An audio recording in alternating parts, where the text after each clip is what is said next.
Bismillahirrahmanirrahim. Assalamu alaikum. You are watching HumSub.TV and I am Muneeb Hamid with the news in English. Tensions with military have eased, says Prime Minister Shahid Khaqan Abbasi. Prime Minister Shahid Khaqan Abbasi has said that after his predecessor Nawaz Sharif's disqualification, tensions between the government and armed forces have eased. In an interview, Mr. Abbasi said there was no military solution to the conflict in Afghanistan. He warned that little progress would be made until all sides entered into peace talks. Mr. Abbasi admitted that there was a lot of friction institutionally that built up over the last year. Voicing skepticism over US President Donald Trump's Afghan strategy, Mr. Abbasi said that Islamabad was ready to help mediate talks with the Taliban because at the end of the day, the Afghans have to sit down and talk. Supreme Court grills Khyber Pakhtunkhwa police for failure in Asma rape murder case. The Supreme Court expressed dissatisfaction on Tuesday over the performance of Khyber Pakhtunkhwa police in Asma rape murder case investigation. Inspector General KP Salahuddin Mahsood appeared before a three-judge bench headed by Chief Justice of Pakistan Mia Saqib Nisar. How good is the police force of KP Chief of Justice of Pakistan asked. These suo motu notices are taken for citizens. It is mandatory for police to provide security, he observed. A girl suffered such a horrible fate, yet there is no progress. The top court directed Punjab Forensic Laboratory to immediately submit forensic reports to KP Police. The Apex Court has given concerned authorities another 2 weeks for investigation in this matter. The hearing has now been adjourned till February 21st. Supreme Court gives Talal Chaudhary 1 week to submit reply in contempt of court case. The Supreme Court has given Pakistan Muslim League Nawaz leader Talal Chaudhary 1 week to submit reply in contempt of court case. During a hearing on Tuesday pertaining to a suo motu notice on Chaudhary's contemptuous speech, a three-judge bench dismissed PMLN leader's request for 3 weeks to engage counsel in the case. The hearing of the case has been adjourned till Tuesday. Row hits MQM Pakistan over nomination of Senate candidates. A row over nomination of candidates for the March 3 Senate elections turned into an open rebellion against Muttahida Qaumi Movement. Pakistan head Dr. Farooq Sattar, as the party's top decision-making forum, removed his favoured candidate Kamran Dasouri from the coordination committee and suspended him for 6 months on Monday night. In a bid to demonstrate his control over party cadre, a beleaguered Dr. Sattar, along with a few leaders, held a late-night press conference at his PIB colony residence and said that he would not accept to be a powerless and ceremonial party head. Early in the evening, a meeting of the Coordination Committee was convened at the MQMP's temporary headquarters in Bahadurabad, where Dr. Sattar had an altercation with senior leader Amir Khan when the latter, along with others, refused to endorse the former's proposal to field Mr. Dasouri as a candidate on one of the Senate general seats. Sources said that majority of the participants seconded Mr. Khan's views, upon which Dr. Sattar boycotted the meeting and left for his PIP colony residence in Aham.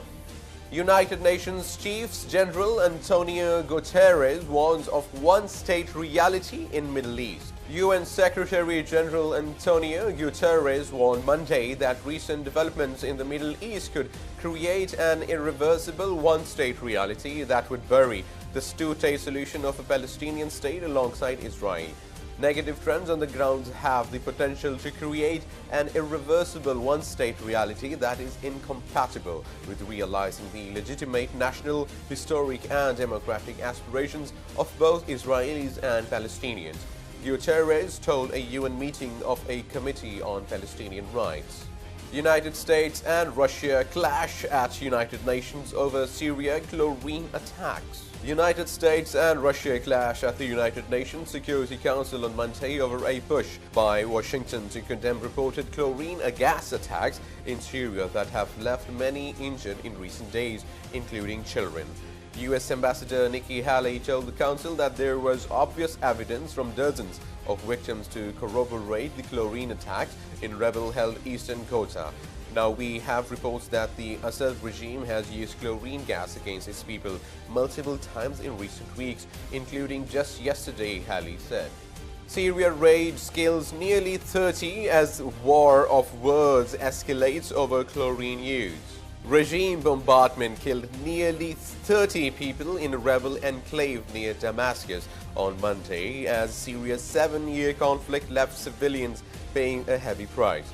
Residents across several Syrian battlefronts have reported escalating bombardment and have accused Syrian troops of developing toxic chemicals against rebel-held zones. The United States on Monday said there was obvious evidence of multiple chlorine gas attacks in recent weeks, including in opposition-held enclave of eastern Ghouta near Damascus. On Monday, dozens of airstrikes and artillery fire battered eastern Ghouta, according to the Britain-based Syrian Observatory for Human Rights. Chief Justice of Maldives arrested after declaration of emergency. The Maldives top judge was arrested Tuesday as security forces stormed the Supreme Court at dawn in a deepening confrontation with President Abdullah Yameen, who has declared a state of emergency in the troubled Honeymoon Islands. The detention of Chief Justice Abdullah Saeed and another Supreme Court judge raised the stakes in a dramatic clash after Yameen refused to comply with an order to release 9 political descendants. Police said both men were under investigation for corruption and that the court's top administrator had also been detained. Yameen has presided over an escalating crackdown on dissent that has battered the image of the upmarket holiday paradise and left almost all the political oppositions jailed since he came to power in 2013. European Union negotiator warns Britain over Brexit customs plans. European Union chief negotiator Michel Barnier warned on Monday that Britain faced unavoidable trade barriers after Brexit if it also to quit the bloc's single market and customs union as planned after talks with Prime Minister Theresa May in London. Without customs union and outside single market, barriers to trade in goods and services are unavoidable, he said after meeting which also included Brexit Minister David Davis. Time has come to make a choice. Brexit negotiations resumed in Brussels on Tuesday on plans for a 2-year transition period for after Britain's withdrawal in March 2019. But much of the focus in London and Brussels is on the most continuous negotiation due later this year on the future relationship between Britain and the European Union. Saudi Arabia says Yemen rebel ballistic missile shot down. Saudi air defense intercepted a ballistic missile fired at the kingdom by Yemen's Houthi rebels on Monday, state media reported. The attack was launched from Yemen's northern governor state of Saada and intercepted at 7:23 local time.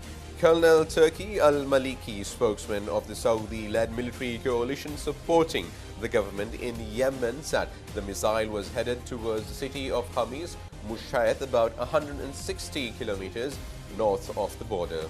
Bitcoin drops below $6,200 for first time in 3 months. Bitcoin plunged 20% to a 3-month low on Tuesday, its latest sharp loss following a series of setbacks for the cryptocurrency that with a collapse across global mainstream markets adding to the selling. The virtual currency fell to $6,190 for the first time since mid-November. Tuesday's collapse comes just 6 weeks after Bitcoin hit a record high of $19,511, fueled by a flood of speculators looking to make a quick buck, with warnings it could fall another 50%. And now let's have a look at the sports news. International Olympic Committee rejects 15 Russian athletes for Winter Games despite bans lifted. The International Olympic Committee rejected a request on Monday to invite 15 Russians to Pyeongchang Winter Games just days after the athletes' doping bans were overturned by the Swiss-based Court of Arbitration for Sport. The 13 active athletes and 2 retired athletes working in support roles were among a group of 28 athletes whose bans were overturned by CAS on Thursday.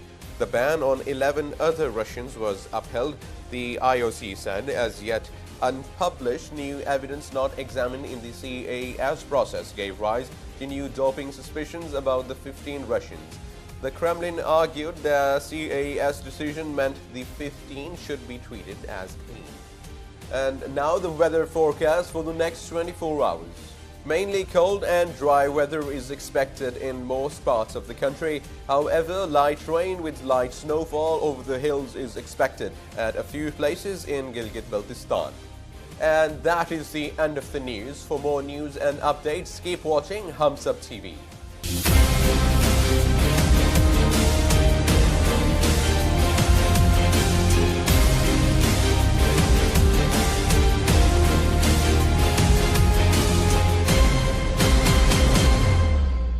Please subscribe to HumSub.TV and hit the notification icon on the screen to get the latest updates of our channel.